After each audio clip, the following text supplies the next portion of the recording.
In the winter of 1909, the steep valleys of West Virginia stood quiet under the relentless weight of the season. The forests that crowned the ridges stretched endlessly, their bare branches clawing against a cold gray sky. Small towns clung to the edges of winding rivers and narrow railroads tied to coal. Life here was heavy, the kind of life that demanded toughness from men, resilience from women, and silence from children. It was here, in this unforgiving corner of Appalachia, that a story was born, one so disturbing it would echo far beyond the time and place of its origin.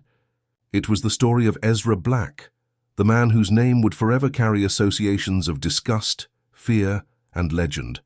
The man said to have cooked his own blood. Those who heard it later often doubted it. How could such a thing be true? And yet at the time, what unfolded in that isolated community was spoken of only in hushed whispers. Words carried cautiously between cabins, repeated around the fires of mining camps, murmured in the corners of town squares. Strangeness has always stirred unease, but when strangeness crosses the threshold into the grotesque, it becomes unforgettable. And for those who lived near him, Ezra Black was the embodiment of grotesque mystery. Ezra had never belonged. From the start, he was a figure apart. In a land where everyone's survival depended on unity, cooperation, and tradition, Ezra stood outside. He avoided gatherings. He skipped church. He did not drink at the saloon or linger in the markets. When spoken to, he often responded with only a nod, smiles rare and words rarer. His distance was not hostility. It was something more unnerving, indifference, a studied detachment from the rhythm of daily life. Descriptions of him remain vivid even more than a century later. Ezra was painfully thin, his body looking as though it had been stretched too far over sharp, unyielding bones. His skin was pallid, almost bluish in some lights, as if he had been spared from the sun too long. But his eyes, those who saw him remembered those eyes most clearly. They sank deep into his skull, dark, restless, and strange. He did not look at people. He looked into them, as though observing each wordless detail with an unsettling intensity. At first, all of this amounted to little more than gossip fodder.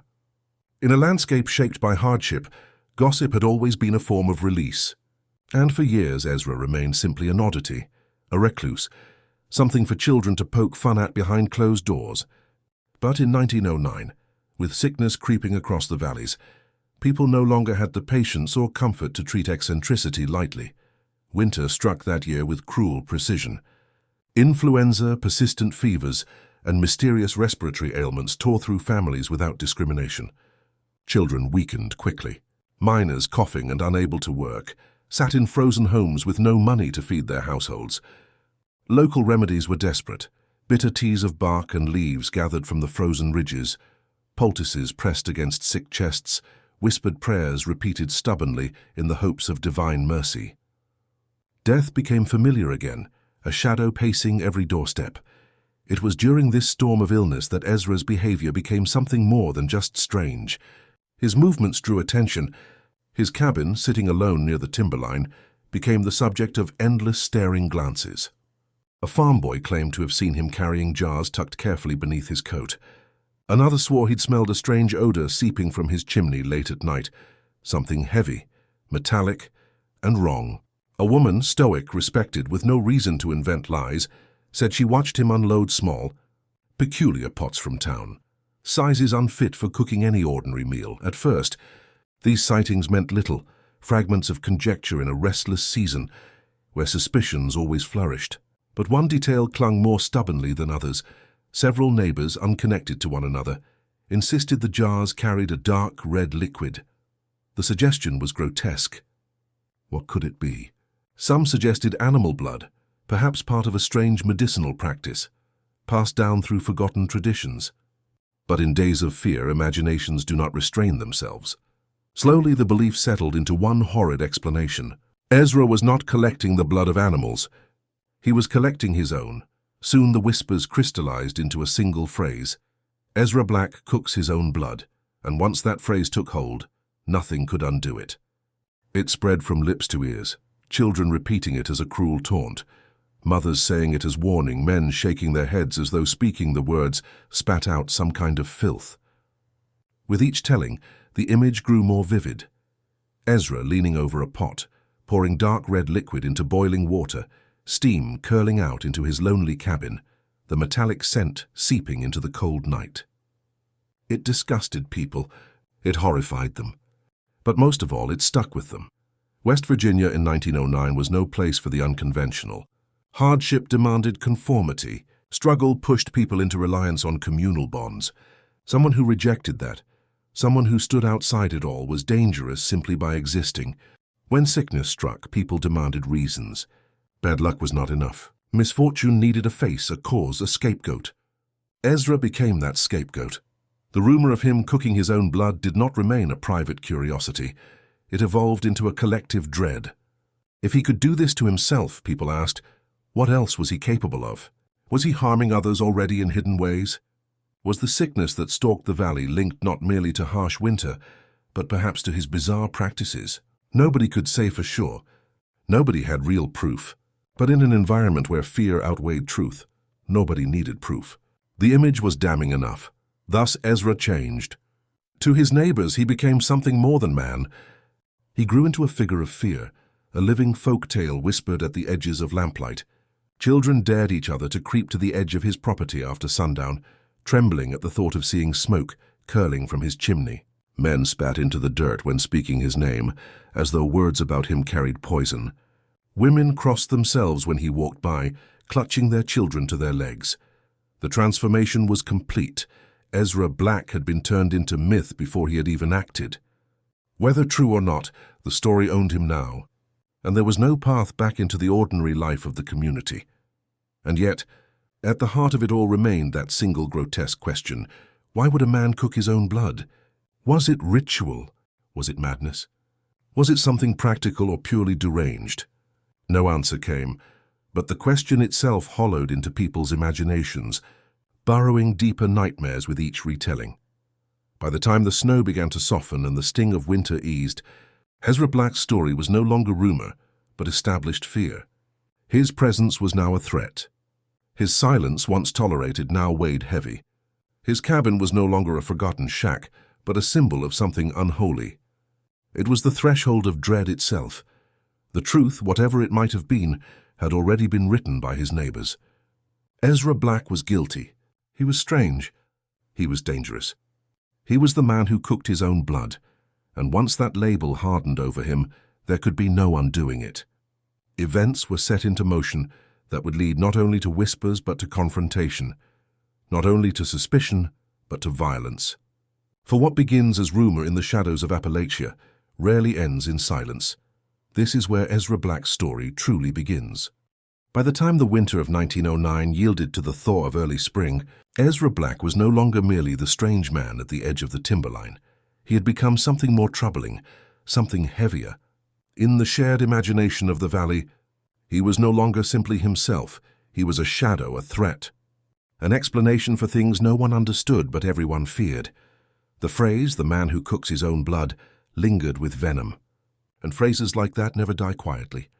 They are repeated, exaggerated, passed like a sickness from mouth to mouth until they stop being rumor and begin to masquerade as truth. By March, the rumor was truth enough for most people. And truth, even when built from sand, can destroy a man far more thoroughly than any fact. It began with the stares, at first subtle, then fixed. When Ezra came into town for supplies, people no longer glanced away quickly. They looked at him openly, shamelessly, following his movements with suspicion. Their eyes studied everything: what he bought, what he touched, how long he lingered. Where once they might have ignored him, now every gesture became evidence for their case against him.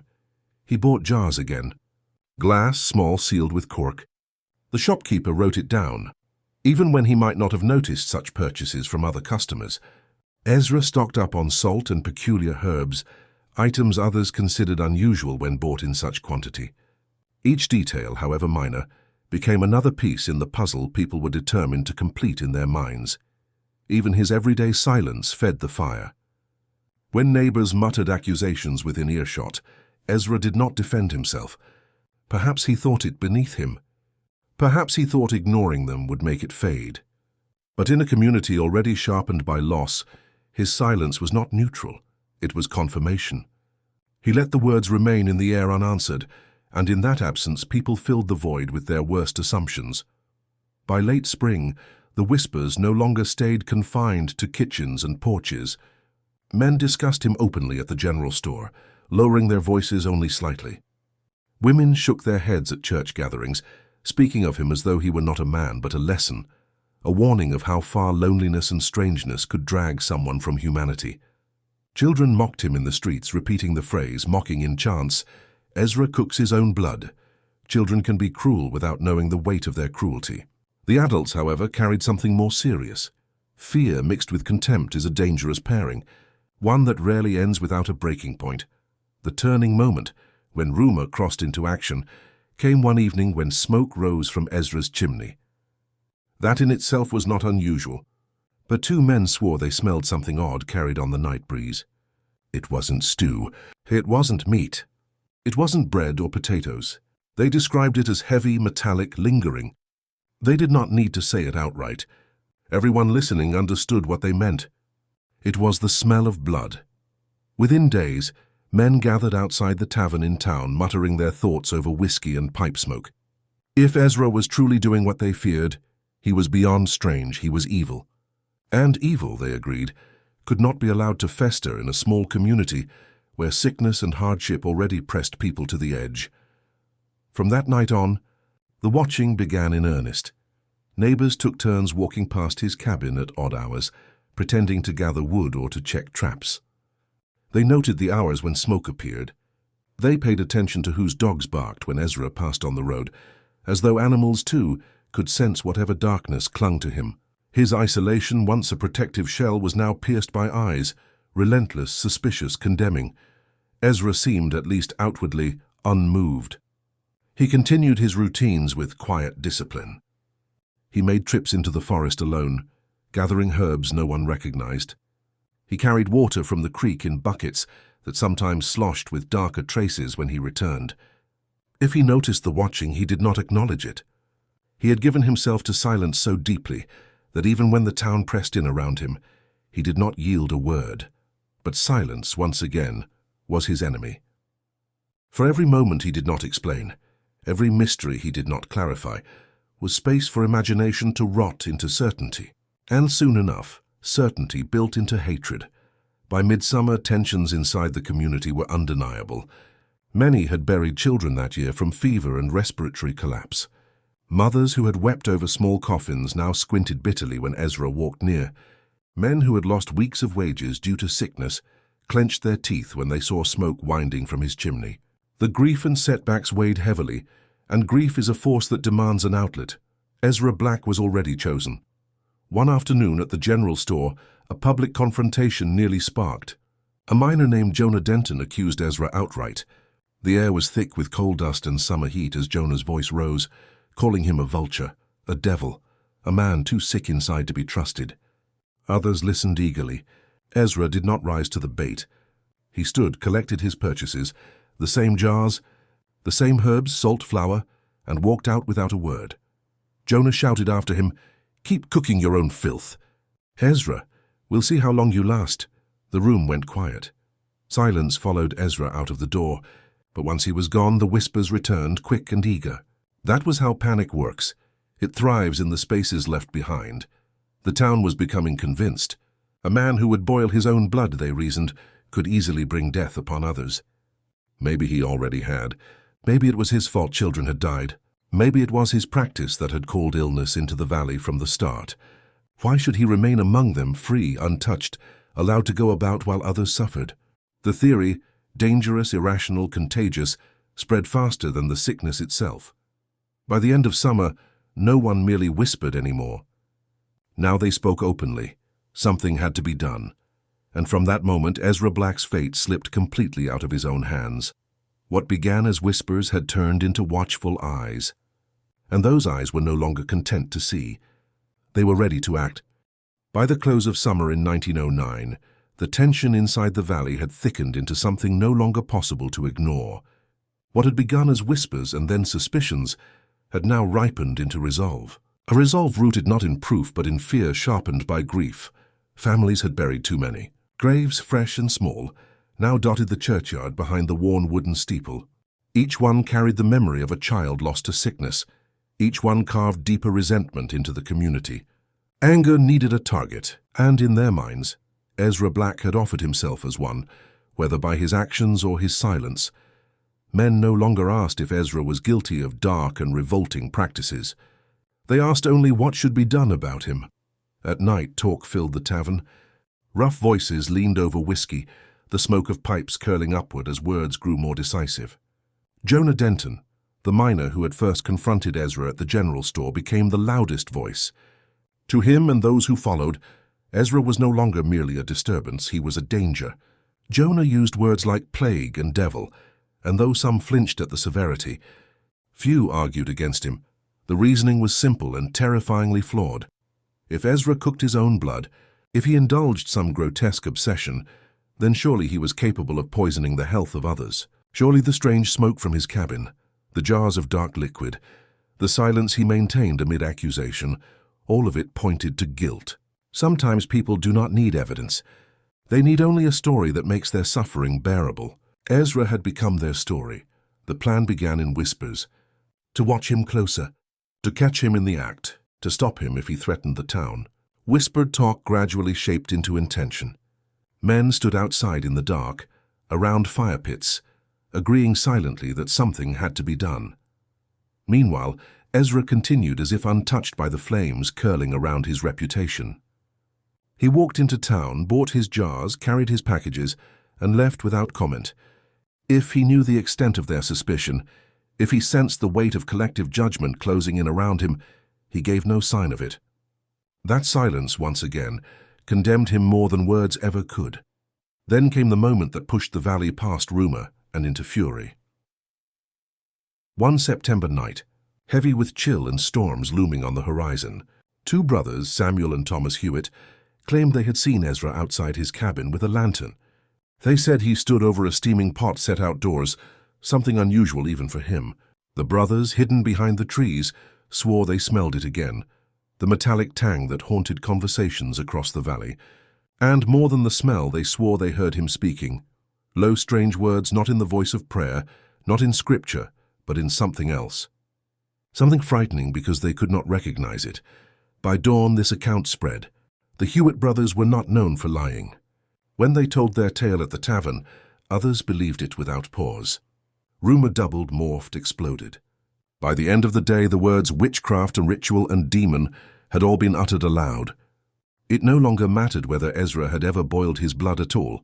The story had outgrown him entirely. That Sunday, after the church service, several of the men lingered outside. Tired of hesitation, Jonah Denton spoke plainly. Something had to be done now. The preacher, though not directly calling for action, did not forbid their anger either. His silence was a kind of permission. And when men in those days found themselves armed with both resentment and a sense of divine justification, the outcome seldom ended gently. By evening, a decision had been made. It would not be a mob, not yet, but a group of 4 men would go that night to Ezra's cabin. They would confront him, demand answers, and put an end to the shadow that loomed over their homes. The 4 gathered: Jonah Denton, Samuel and Thomas Hewitt, and Caleb Ross, another miner whose daughter had died of fever in June. Each carried with him not only nerves but conviction. Each stepped into the darkening woods with lanterns and rifles, the silence between them heavy as iron. Ezra, as always, was alone. His cabin sat quiet, perched beneath the slope of trees, a single line of smoke curling upward. Inside, a dim light flickered. To the men, that light felt alive, taunting. They approached, boots crunching over leaves, hearts locked in rhythm with the night. Jonah knocked first, hard, his fist pounding against wood. Silence answered. He pounded again. From inside came only the faint hiss of fire. Ezra Black, Jonah shouted, his voice carrying sharp into the trees. Come out. We're finished with your secrets. Still nothing. Caleb Ross moved to peer through a window. Inside, shapes moved faintly, distorted by the flicker of light. Objects lined a table, jars, some of them stacked or scattered, glinting in flickers of the flame. Caleb's face tightened. He stepped back, whispering harshly, He's got them. The jars, that was enough. To men already convinced, what they saw fit perfectly into their version of truth. They pushed the door open. It groaned in protest as lantern light flooded into the small space. There sat Ezra. He was at his table, bent over some task. His face, pale as ever, looked up slowly as they entered. His eyes caught the lantern light and glowed dark, strange, unreadable.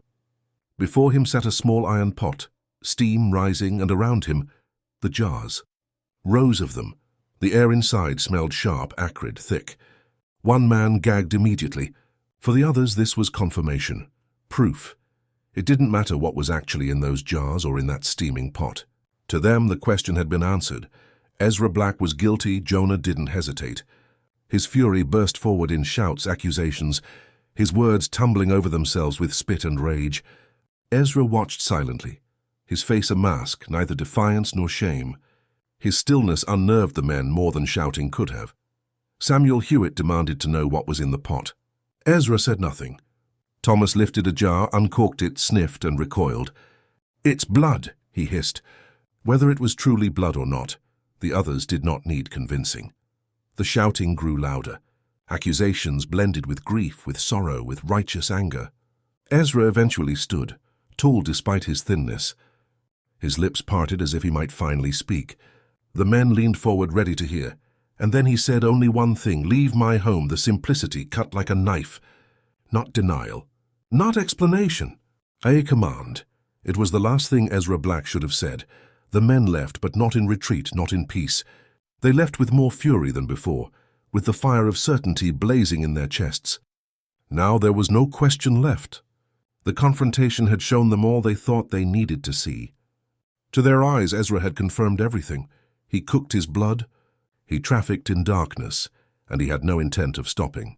By the time they reached the edge of the woods, their whispers had already shifted into decisions. Ezra Black's time was running out. The breaking point had come. By early October of 1909, Ezra Black was no longer a man. It seemed he had become something else entirely inside the minds of his neighbors. He was a problem to solve, a danger to eliminate, a burden the valley refused to carry any longer. The confrontation in his cabin had sealed that verdict. 4 men swore they had seen proof: rows of jars, a pot steaming in the dim light, the acrid stench clinging to their clothes as they stumbled back into town. Too many ears had hungered for such testimony, and when it came, it spread like wildfire. The Hewitt brothers told it one way. Jonah Denton, louder and angrier, added his own details. Caleb Ross, grief pinned to every word, spoke of his daughter and how Ezra's grotesque rituals must have invited death into the homes of children like hers. By the time their accounts finished twisting through the town, Ezra was no longer merely suspicious. He was guilty. Guilty of filth, guilty of blasphemy, guilty of drawing death from his own veins and spilling it on them all. The people were ready to act. During the day, men still labored in the mines and the mills, but conversations never strayed far. Women shared stories at the well or outside the church, shaking their heads, drawing their children closer when his name was mentioned. At night, however, the conversations grew heavier, darker, spoken with voices roughened by liquor and grief. The tavern became the center of decision. The wooden floor, sticky with spilled whiskey, groaned under the boots of men who gathered long after working hours. The smell of sweat, smoke, and coal dust clung to every corner. Jonah Denton stood often in the center, speaking louder than the rest, carrying conviction like a hammer. "He keeps the jars," Jonah would bark. "Anyone with eyes can see for themselves. He boils what no man should boil. He drains his body and stirs it with fire. That is not sickness of the body. That is sickness of the soul. And sickness like that spreads." Each time men nodded grimly. Samuel Hewitt added his voice. "We smelled it. Blood don't lie. We saw those jars with our own hands. This isn't gossip no more, it's truth. And truth requires judgment." No one challenged him. Not anymore. The preacher, Reverend Cole, became a silent presence in these discussions. He never openly called for violence, but when men asked if God would condemn them for stopping Ezra's ways, the Reverend did not say yes. He focused instead on scripture about cleansing, about sanctifying a land corrupted by sin. His silence was the most dangerous kind of blessing. By the second week of October, the decision formed. They would gather, not as individuals, but as a collective. Ezra Black would no longer be left to his silence and secrets. They would drag those secrets into the open, and whatever they found, they would burn it clean. The night chosen was cold, early frost whitening the fields, the valley quiet beneath a thin, ghostly moon. Men carried lanterns, rifles, and shovels. Some carried ropes. Their boots struck the earth with purpose. Women watched from windows, clutching children close, some praying, some silent. They knew what it meant when men walked into the woods with weapons and fire. Ezra's cabin sat as it always had, lonely and withdrawn, the trees bending over it like crooked guardians. His chimney puffed a faint line of smoke. To the men approaching, it was a challenge, a provocation. Jonah Denton stood at the front, lantern swinging from his fist. His jaw was clenched hard enough it seemed like his teeth might crack. Behind him, a dozen others marched, miners with faces darkened by coal.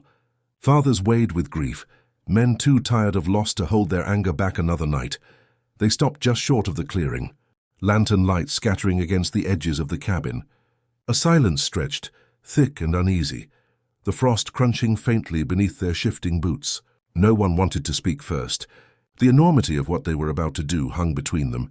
Then Jonah broke it. It ends tonight. The words were not loud, but they were enough. The men surged forward. They pounded on the door. Lanterns lifted, rifles angled. Their shouts carried into the night, demanding Ezra come out, demanding he answer for his filth, for the sickness, for the smoke, for the jars. Inside, no sound answered at first. Just the hiss of fire. Just silence, terrible and patient. Then slowly the door opened. Ezra stood in the frame, pale as bone in the lantern glow. His face was unreadable, neither fear nor defiance, neither shame nor apology.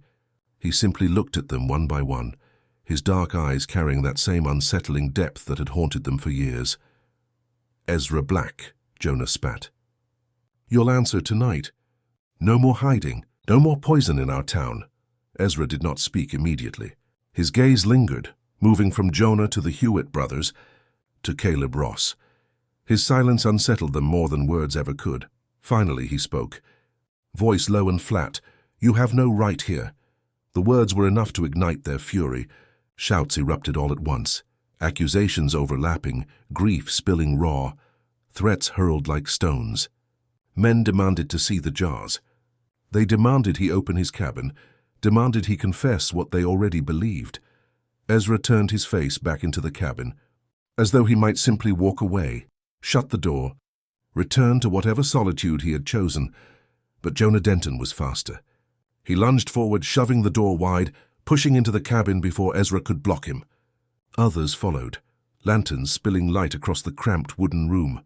What they saw confirmed the nightmare in their minds. Jars, lined on the shelves, on the table, stacked in corners. Some empty, some half-filled with thick, dark liquid. The iron pot sat above the fire, steam rising into the smoke-stained ceiling. The smell, heavy, metallic, undeniable, coiled through the air. Men gagged.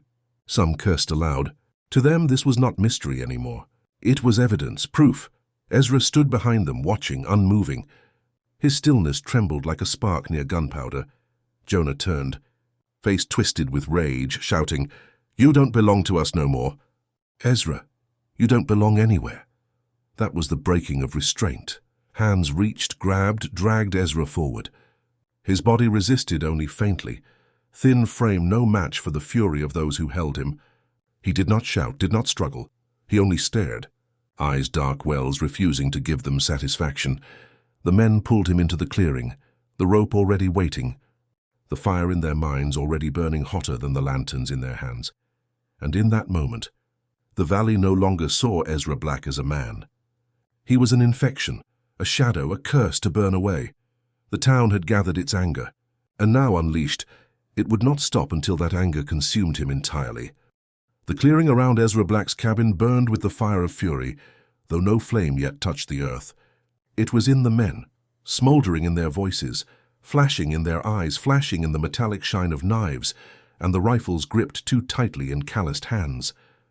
They had dragged Ezra from his home, pulled him into the open, and now stood in a circle around him, their lanterns circling like hungry stars. Ezra did not fight. His thin frame, limp and pale in their grip, seemed almost weightless, as though he had neither the strength nor the will to resist. He looked not afraid, not desperate, but detached, as if he were watching them rather than enduring them. His silence, always his defining trait, now rang louder than any shouted protest could have. Jonah Denton stood at the front. His jaw clenched, his eyes burning, his voice hard as stone. "Too long we've let you sicken this valley, Ezra," Jonah spat. "Too long you've mocked life, mocked death, mocked God himself. Tonight it ends." Murmurs of agreement rolled across the gathered men. A few nodded, shoulders tight with sorrow as much as anger.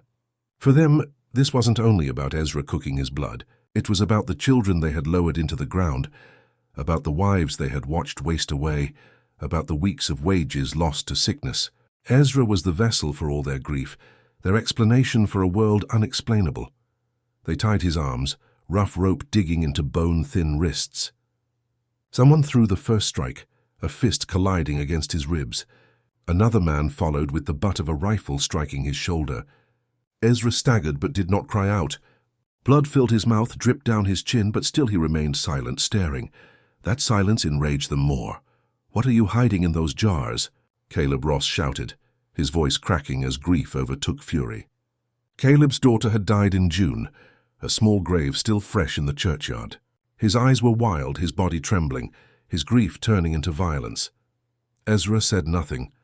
His jaw tilted slightly upward, his breathing shallow, but his lips remained sealed. Another blow fell. And another. And another. Each one a punctuation on the fear and suffering bottled up in the valley. Each one an attempt to wring confession or scream from him, but he gave them neither. The men grew frustrated. They shouted accusations, tripping over their own words in their need to release years of torment. Witch, demon, murderer. Someone claimed he had cursed the valley. Another swore his jars contained sickness itself, and that he had been feeding it back into the land. Their fury mounted into something darker. Jonah raised his rifle. He doesn't get to breathe the same air as us. He doesn't get to curse us with every breath. But others held him back, not because they defended Ezra, but because they wanted the punishment to mean more. A single bullet, they thought, was too merciful, too quick. The rope in their hands grew heavier in meaning. Eyes turned toward the trees, their branches thick, their silhouettes stretching against the pale light. Hanging was not uncommon in these mountains. It was how men settled justice when courts and laws were far away. The suggestion hung in the air until someone gave it voice. "Hang him." The words spread like a match striking dry kindling. Heads nodded, jaws set harder. Anger solidified into purpose. Ezra was dragged beneath a thick oak, its arms stretched wide above him like a judgment waiting since the beginning of time. The rope coiled, rough and eager, looped into a noose. His thin, pale neck seemed almost made for it. Jonah shouted, "God's fire burns through us tonight. This valley will breathe clean again." And the mob roared back in agreement. But in the middle of the storm, Ezra's eyes lifted, not to them, not to the rope, but to the moon above the bare trees. His lips moved once. For the first time, he spoke with something that resembled softness. "I am not yours." It was not defiance. It was not fear. Only fact, spoken eerily calm in the moments before death. The rope tightened against his throat. Boots shuffled. Hands pulled. And Ezra Black rose into the night air. His body swung, thin, weightless, swaying against the cold October wind. The mob watched in silence. No cheers followed, no satisfaction filled their chests. They only watched as Ezra's face drained fully of color, his limbs twitching until stillness swallowed him. And then it was done. For hours his body hung there, creaking faintly in the night wind. The men eventually dispersed, first in clusters, then alone. Not one of them spoke of justice as they left. Their eyes were downcast, their boots heavy. The lingering smell of smoke and rope would haunt them long after. By morning, children saw the body. Women whispered horrified prayers before pulling their curtains shut. The preacher himself approached, but did not dare cut the man down alone. Eventually, the same men who tied the rope returned, loosening the weight and laying Ezra's body on the cold earth. He was buried shallowly beyond the ridge, no marker, no prayer, no hymn. Just dirt, pressed over him quickly as if to erase the fact that he had ever lived, ever breathed, ever occupied their valley. His cabin was left behind, but no one entered for days. The smoke had died out, but the memory lingered. The town thought it was finished, but stories do not end cleanly when fear has written them. And Ezra's silence, his jars, his cabin in the woods, Those elements could not simply be buried. His death, brutal and merciless, did not erase the legend. It strengthened it. For now he was no longer simply Ezra Black the man. He was Ezra Black the tale. Children whispered that his ghost lingered in the woods. Women gripped beads tighter when they walked near the timberline. Men avoided the cabin altogether, choosing longer paths if it meant not passing his land. His name was both warning and curse, and the words remained, spoken even after his body had dropped into the earth. He cooked his own blood. Whether it was true or false no longer mattered. Ezra Black was dead, but his story had only just begun to live. The morning after Ezra Black's body was cut from the oak was heavy with silence. The valley, accustomed to the whistle of trains and the rumblings of coal wagons, carried a strange stillness, as if the land itself recoiled from what had happened the night before. Men moved quietly through their routines. They shouldered their picks, trudged toward the mines, but their conversations lacked the usual grumbling rhythm. Eyes stayed fixed on the ground, and when glances did meet, they carried the burden of shared guilt. Women hung laundry, hauled water, but their gossip had turned whisper-thin, cautious, afraid of what was permissible to say. Children, usually loud even in grief, played softer in the dirt, glancing toward the ridge, where news of Ezra's shallow burial had already spread. The oak tree still bore the rope mark, a faint impression where bark had bent to the violence of the night before. Some said when the wind moved through its branches, they could still hear the creak of Ezra's body swaying, a fragile echo no one wished to name aloud. The men who had taken part in the lynching carried it hardest. Jonah Denton strode into the mine shafts, as if desperate to bury himself in the dark, away from talk, away from memory. The Hewitt brothers drank heavily that night, eyes glassy, their stories stumbling between certainty and shame. Caleb Ross, whose grief had been the loudest fuel for the violence, locked himself in silence, unable to look at the small grave that still rested behind his cabin. Each man had believed that ending Ezra would ease something inside them, that striking him down would somehow balance their suffering. But grief and anger are not coins to trade. They remained, heavier now than ever. Ezra himself was silent in death, just as he had been in life. No words escaped him to explain, no confession to justify, no denial to clear his name. All that remained were the jars. When the men stormed his cabin, they hadn't taken them all. Some lay scattered around the table, lined on shelves, clinking faintly when the search party unsteadily moved through the space. Days later, when women ventured near the abandoned house, they found them still there. Some were half-filled, others empty yet stained. Whatever had been in them clung to the glass stubbornly. No one wanted to touch them. Nobody wanted to lift a lid or pour one out. Instead, they left the jars where they stood. The cabin itself was abandoned, left to weather and rot, its door swinging loose when the wind pressed too hard. But the rumors thrived. The day after his death, whispers drifted into the churchyard. Some said Ezra's eyes had remained open long after he hung limp, staring blankly at the moon. Others muttered they saw blood on the ground where there should have been none, as though the earth itself had coughed up what he cooked. And more than a few swore that they had dreamt of him that night standing silently outside their windows, pale and unblinking, as he had always been. The preacher tried to smother the unease. On Sunday, he spoke of cleansing, of purifying a valley burdened with sin. He told them that evil had been cut from their midst, that God's fire had flowed through their strength. Yet his words faltered in places, his eyes drifting to the floorboards, his hands trembling around the Bible. Even he, it seemed, doubted what they had done. For in truth, Ezra had never confessed. Ezra had never cursed them. He had never proclaimed guilt or explanation. He had simply stood silent, watched them with his hollow eyes, told them to leave, and then told them only one final truth: I am not yours. That truth ate at them more than the jars ever had. His stillness had denied them closure. His silence had left the space open for imagination to rule. And imagination does not rest. By the following month, children dared one another not just to step foot on Ezra's land, but to push open the door of his cabin. They swore to each other that inside, the jars still faintly pulsed, glowing in the moonlight. They said if you stared long enough into the glass, you would see your own reflection twist into something else, something wrong. Women passing near the timberline quickened their pace, muttering prayers, clutching rosaries, their voices breaking into the grey, cold air. No one spoke Ezra's name openly anymore. It shifted instead into titles. The Blood Man, the Cursed One, the Hollow Eyes. The mine workers, faces blackened by coal dust, still muttered Jonah's words when they spat on the ground. He doesn't belong to us anymore. But now, those words carried a different weight. For even in death, Ezra did not belong to them. He belonged to something larger, something terrifying in its silence. And slowly, West Virginia itself began to shift the story. Neighbors from other ridges came to ask about the man who had cooked his own blood. Some repeated the story with fascination, others with disgust. Every telling grew further from fact. Instead of jars, soon people said he had allowed himself to bleed directly into the fire.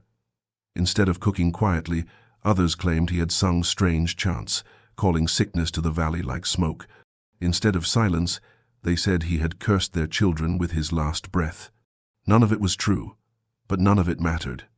Legends are not made from facts. They are made from fear. And Ezra Black had become a legend. The valley returned to work. The winter pressed itself close against their backs again. But life after Ezra carried an aftertaste no one could shake. His cabin rotted but stood, a marker of something unspeakable. Travelers asked about it. Children avoided it or dared themselves into tears walking past it. Even the animals seemed uneasy. Hunters swore deer avoided the area, and dogs howled and refused to pass its clearing. Every story of him returned always to the same monstrous sentence. He cooked his own blood. Ezra was gone. And yet, he was more present than ever. Time moves differently in the hills of West Virginia. Seasons roll like heavy fog, slow and deliberate, but memories cling to the soil long after footprints have vanished. The death of Ezra Black might have been expected to fade with the winters, buried under new hardships and fresh grief. Yet instead, the opposite happened. His story rooted itself deeper into the ground, sprouting into something larger than the man had ever been. In the months after that October night, life in the valley adjusted back to its rhythm. Men returned to the mines, women to the endless labor of survival, children to games in the dirt roads. Yet wherever people gathered by the church fence, the general store, the tavern, the talk always circled back. Not about the flu, not about wages, not even about the graves filled the year before. Always, inevitably, about Ezra Black. What was in those jars? Someone would mutter. Didn't you hear? It wasn't just blood, it was black as tar, like something not human, another would reply.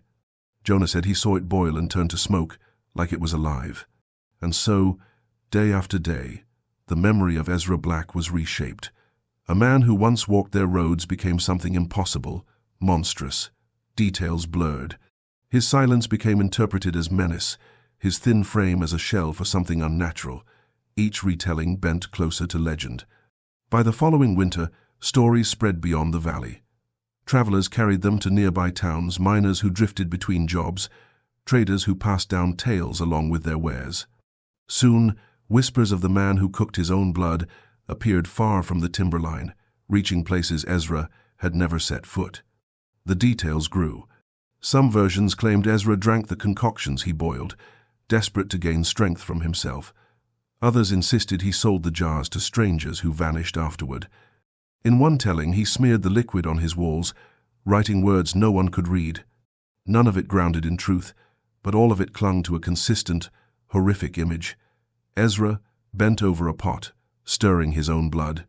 The children of the valley grew into young adults with those stories stitched into their bones.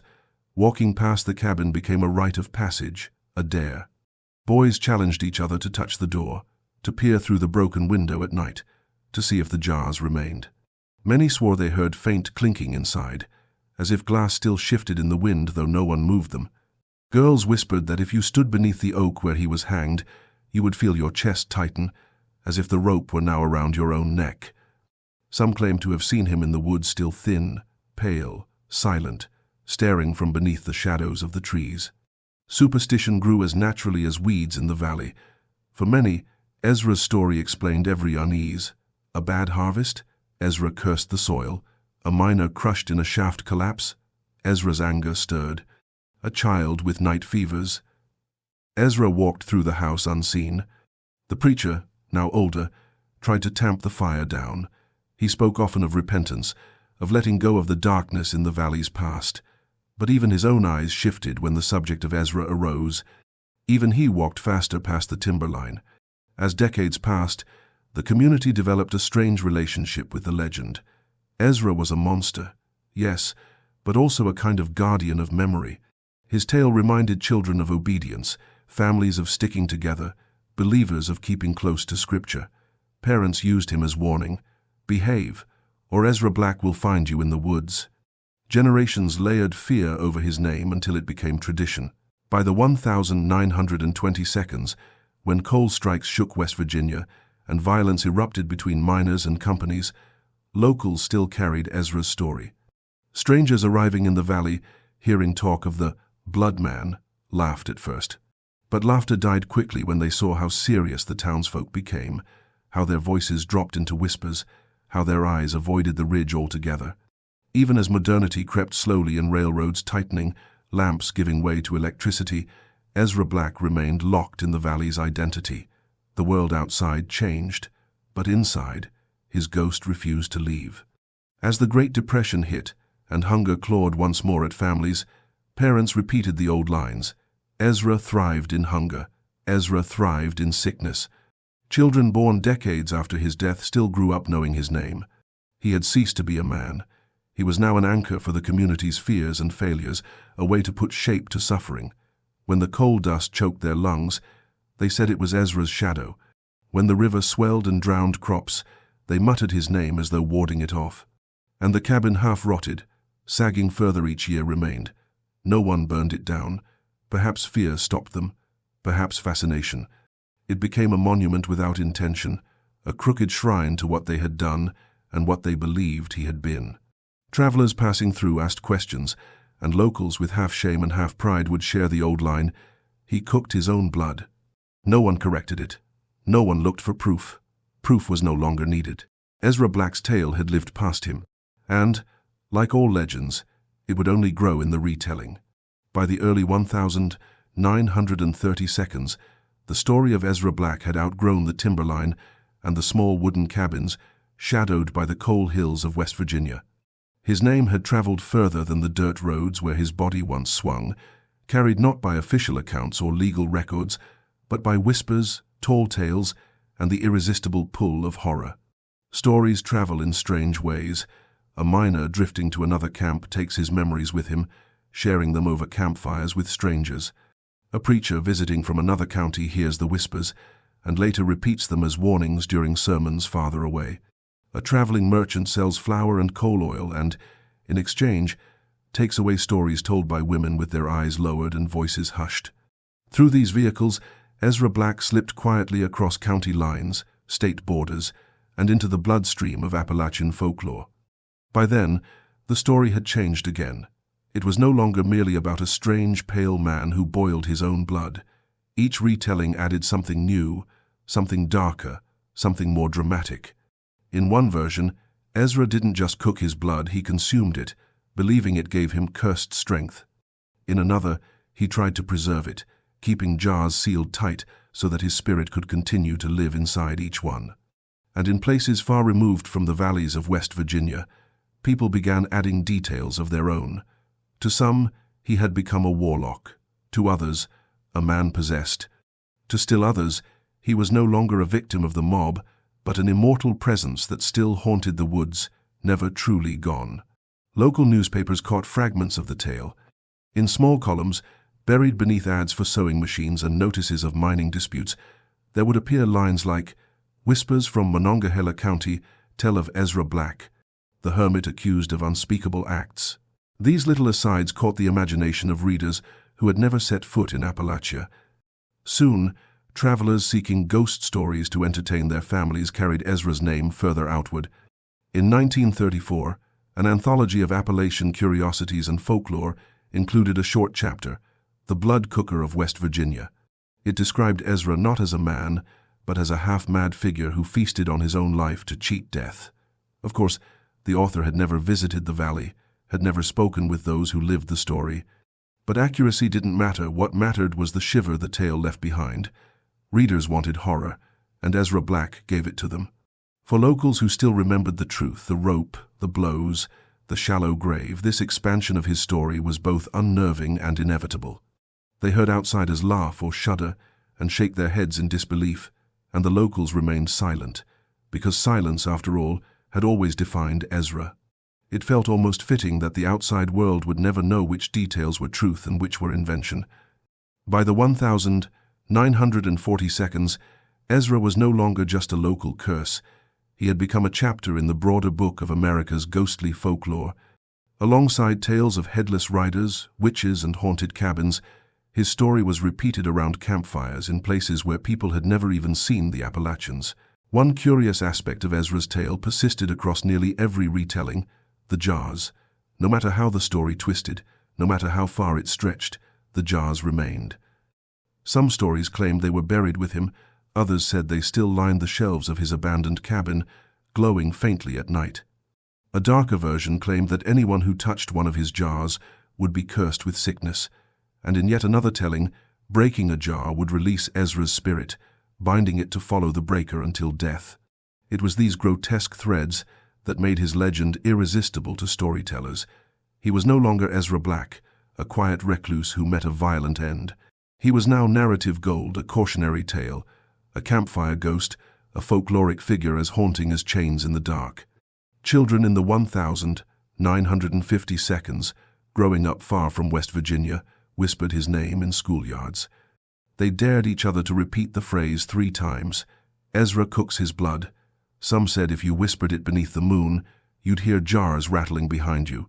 In the 1960 seconds, amid a cultural fascination with folklore and the occult, Ezra appeared in a collection of dark stories of America.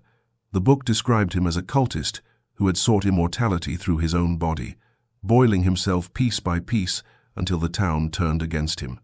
The last line was chilling, but his jars remain, and if you listen closely in the West Virginia woods, you can still hear them clinking. For the old families who had lived through 1909, seeing Ezra's name transform in print was surreal. They knew the truth, or at least a version of it. They knew he had been hanged by men driven by grief and paranoia. They knew his silence had doomed him. But the truth of their guilt was something generations preferred to bury beneath the weight of myth. Ezra's story, then, accomplished 2 things simultaneously. It gave outsiders a chilling folktale to share, and it protected locals from the heavier truth by turning a man into a monster. Legends serve both to entertain and to hide, and Ezra Black's legend, with its blood-filled jars and boiling firelight, was perfect at both. By the time the mid-20th century rolled on, Ezra Black had become almost unrecognizable compared to the human being who once cut a lonely figure in the valley. But perhaps that is the fate of all who step into folklore. Truth dissolves, memory distorts, and a man becomes something else entirely, an echo that refuses to die. Ezra had been hanged in silence, but now he spoke louder than ever through whispers, ink, and fear. The valley had rid itself of him in body, but in story, in legend, in fear, Ezra would never leave West Virginia again. By the late 20th century, the name Ezra Black had already traveled far beyond the coal valleys of West Virginia. He was no longer just a figure whispered in timberline towns or retold around coal camp fires. He had become the kind of story you found in regional ghost anthologies, obscure pamphlets, and even occasional late-night radio segments. The man who cooked his own blood. Even spoken aloud, the phrase was enough to draw either laughter from skeptics or shivers from believers. But with fascination came curiosity. Not everyone was content with treating Ezra as a folktale. By the 1970 seconds and 1980 seconds, when American folklore studies were gathering momentum at universities, researchers began to take note of him. At first, Ezra appeared as little more than a footnote, a name tucked inside larger works describing Appalachian superstition. Professors studying rural traditions noticed that Ezra's tale carried all the hallmarks of folklore: an isolated figure, a transgression against human norms, a violent community reaction, and finally, a haunting legend. But a question began to linger among those who studied the origins of such tales.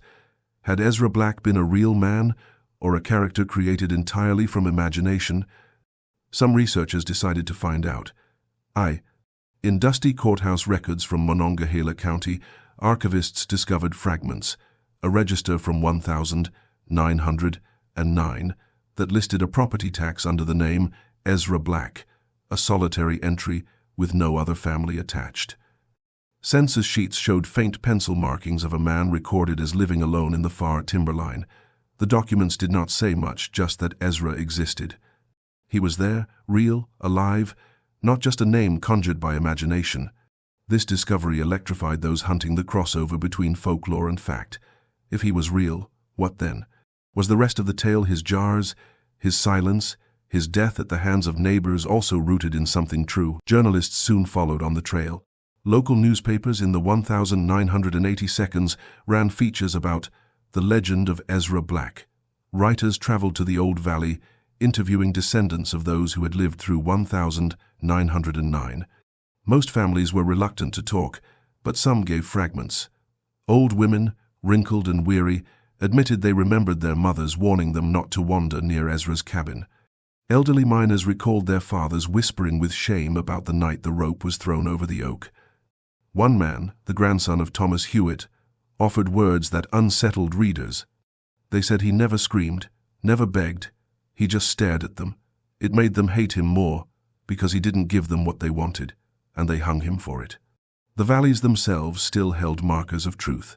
The oak tree, though scarred, still stood watch, its bark healed over where rope had once dug deep. The cabin, half-collapsed now, still leaned at the tree line, and inside, scattered across the dirt floor and broken shelves, shards of glass still glittered. Old jars, cracked with time, buried half in soil. Were they really Ezra's jars? Perhaps. Or perhaps townsfolk placed them there later to keep the story alive. But from the 1980 seconds onward, those shards were photographed, written about, and claimed as artifacts of his life. With attention came myth-making of a new kind. Historians, desperate to ground the tale in fact, sometimes invented certainties where none existed. Folklore collectors, eager to thrill their audiences, exaggerated even further. Some published articles claiming Ezra performed rituals, others insisting he had been mentally ill, still others arguing he was a victim of paranoia, wrongly executed for nothing more than eccentric habits. For every researcher who sought truth, another seemed content to deepen the legend. By the 1990 seconds, Ezra appeared in documentaries about Appalachian superstition. He was often positioned alongside other legendary figures, witches, headless walkers, haunted miners. Yet among them, Ezra's tale carried a sharper, more grotesque edge. To cook one's own blood was more disturbing and more memorable than any ghostly apparition or phantom loss. Some locals resented this attention. Old families, whose ancestors had been part of the mob, carried the story like a scar. They didn't want TV cameras pointed toward their valley, asking them to confess to the violence of 1909. They didn't want their shame reawakened, paraded before outsiders who would never understand loneliness, fear, hunger, and grief. So, many refused to speak. Instead, outsiders pieced the fragments together from rumor, old public documents, and imagination. Others, however, saw opportunity. Paranormal investigators and folklore enthusiasts flocked to the ruins of Ezra's cabin. They stood in the wreckage, pointing cameras at splintered wood, waiting for lanterns to flicker or jars to rattle. They camped beneath the oak, listening for the creak of rope in the midnight wind. Each photograph of shadowed branches, each gasp at imagined sounds, fueled the legend further. And soon, Ezra Black was no longer confined to whispers or books. He became a market. Roadside gift shops near West Virginia coal towns sold pamphlets titled The Blood Man of Appalachia. Amateur writers penned short horror stories inspired by him. A tourist map marked his cabin site as the Black Place in haunting red letters. But amid all of this grew one persistent question. What was the truth? Was Ezra Black an eccentric recluse, misunderstood and destroyed by the paranoia of his community, or had he truly collected his own blood, stored it in jars, boiled it in iron pots late into the night? The truth wavered, slipping between the cracks built by fear and invention. No photographs of Ezra remain.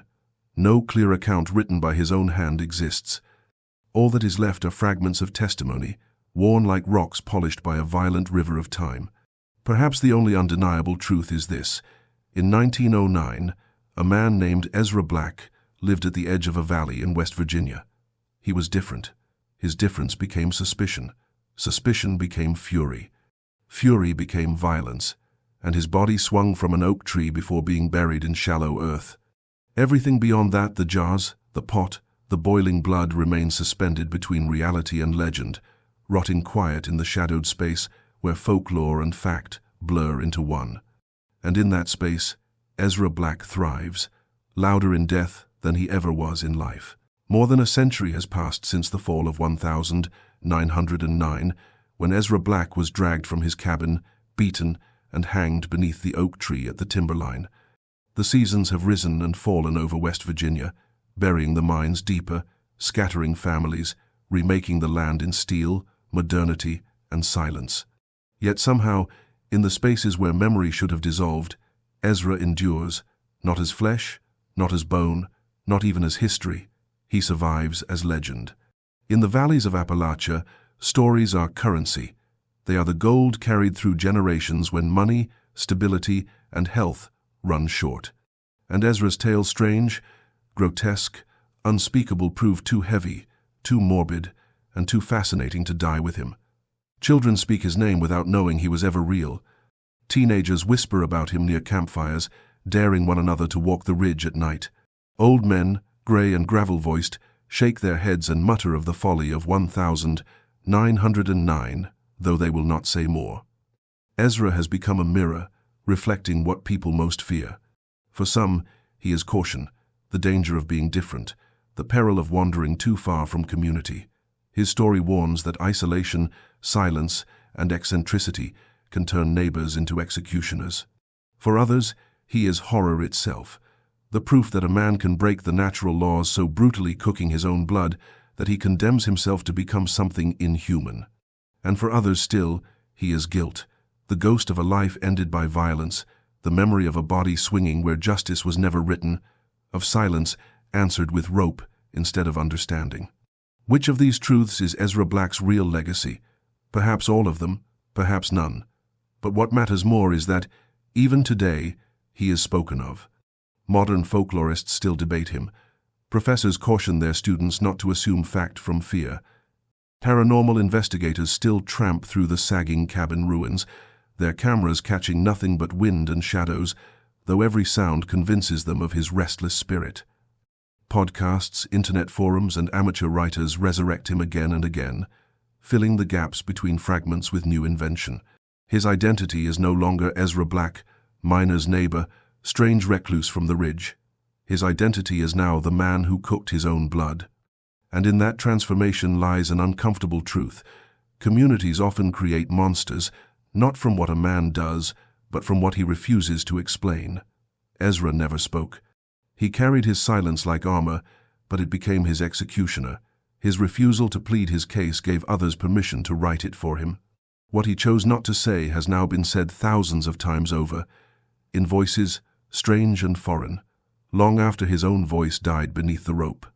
Walk through West Virginia today, and you may still hear it in quiet corners. At gas stations, old men might mention him to travelers. In schools, teachers warn their students against wandering too far into isolated woods by telling the old story of Ezra Black. Paranormal tours sometimes pause at the ridge, the guide pointing toward collapsed timbers, whispering of jars still hidden beneath the soil, waiting. No official grave bears his name, no family stone marks his resting place, yet Ezra is remembered more than many who rest beneath carved granite, because sometimes shame remembers louder than love ever could. The jars remain the centerpiece of his myth. No one can say with certainty if they are still buried out there. Shards have been found, yes, but shards are not truth. Still, the image endures, glass filled halfway with blood, lined neatly like trophies on shelves, or boiling in iron over fire. Whether real or invention, the imagery is so strong it has become immovable.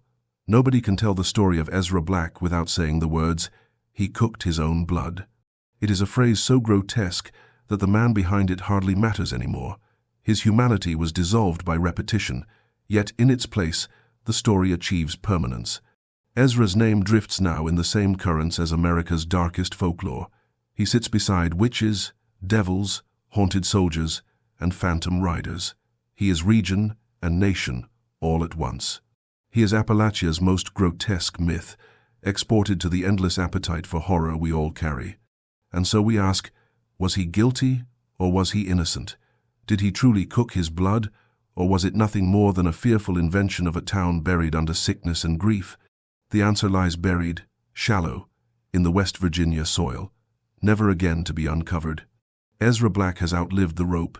He has outlived the whispers that condemned him, the frost-covered valley that turned its back on him, the men who dragged him from his cabin. He has become something both less and more than human, an idea, a warning, a story that clings. Because stories like Ezra's never really die. They linger, half truth, half lie, waiting in the branches of an old tree, hiding in the jars that may or may not remain in a collapsed cabin. And each time his name is spoken, even now, over 100 years later, the silence he carried stirs again. The horrifying case of Ezra Black, the man who cooked his own blood, belongs no longer to 1,909. It belongs to us all. Have you noticed how every family hides secrets that seem to whisper from the past? Here, we uncover buried stories, family curses, and mysteries many would rather silence. But if you've made it this far, it means you feel that same chilling curiosity that holds you captive. Don't let these voices fade away. Subscribe to the channel now, turn on the bell, and follow each new case we bring every week. Join a community that isn't afraid to face the darkest side of history. Get ready, the next secrets are already waiting to be told.